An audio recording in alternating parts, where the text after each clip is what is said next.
reflect a little bit more on that great day in Hungary for you. How clinical did you have to be that day? You had Vettel on your gearbox for pretty much the whole race. Just when you reflect on it now, how good a performance was it? Yeah, it was definitely a tough one, and one that I would have liked to, make it feel quicker. The race was so long from where I was in the lead. I just wanted to go through the checkered flag. But Seb was putting a lot of pressure. That's clear. Every lap he was trying to, make a fake dive on the inside and trying to get the win. But more importantly, I think at the time, we were going through, a little bit of a difficult times. It was not working how we wanted it, and we found an issue on the car just prior to Silverstone, so the race before, and things were starting to work well again. We qualified well, we had pace in the race, and we got that win. So it's not only a pure win. I think it's more than that. It's really the trust that the team has put in me. By finding the problem we had, and we got the reward in the end thanks to that.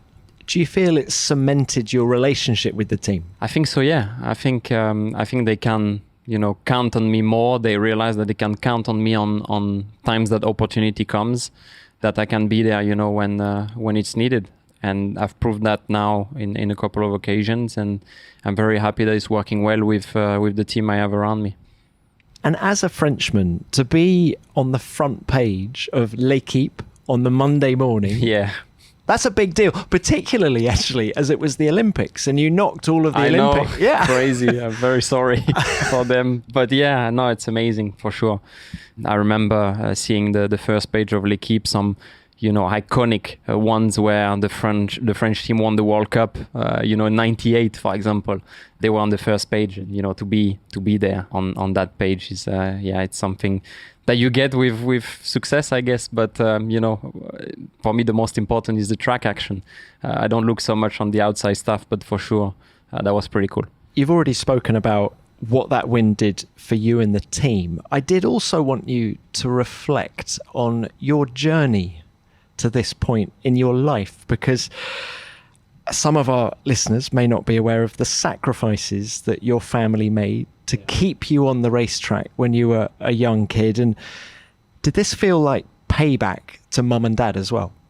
Yeah, a little bit for sure. I think in a way the first payback was to already come back in Formula One. From the last podcast we did, it was not certain at the time that I was not going to have a drive in 2019, but, already to come back in 2020, that was one, special moment. And we were all proud of that.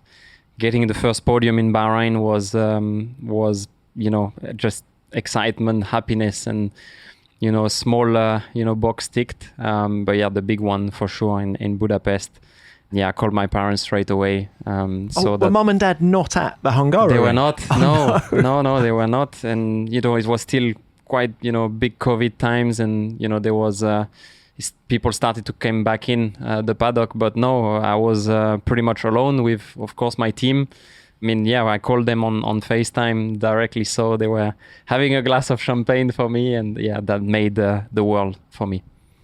You mentioned 2018 and Force India, and because that was the last time, of course, you were on the pod, but that moment when the team was put into administration, we're talking mid 2018 now, just how tough a moment was that, as a young driver trying to establish yourself at the pinnacle of motorsport? Yeah, very tough. And it was not the first time that this was happening to me. I was part of the team in Lotus when it was very difficult. So the Enstone family, where, the shipping were not arriving on the track at the right time. I was, with Manor back in 2016 when, the team bankrupt at the end of the year, unfortunately, and 2018 again. So yeah, I've been through a lot in my short career at the moment, but I was just trying to do the best for the team, trying to get as much points as I could, trying to get the team as high up as I could.